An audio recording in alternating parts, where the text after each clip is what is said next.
你知唔知點樣辦理一張兩地牌？今日快辦二就同你講下申請兩地牌嘅全流程。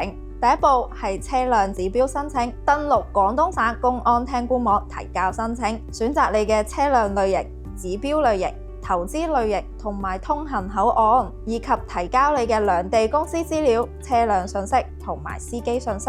申請提交後就可以進入排隊流程。第二步成功入圍後，恭喜你可以帶住資料前往廣州嘅省廳線下核驗資料同車牌選號，完成之後可以拎到一張受理回執。第三步資料審核大概需要1個月，審核完畢會收到通知短信，就可以去香港終點驗即將上牌嘅車。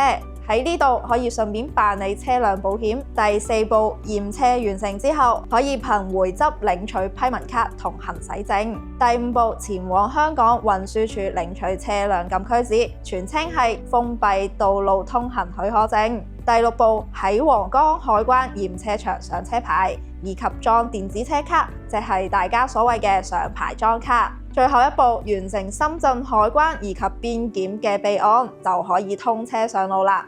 聽上去唔複雜，但其中嘅資料同文件真係需要細心處理。驗車同埋上省廳都需要好多精力。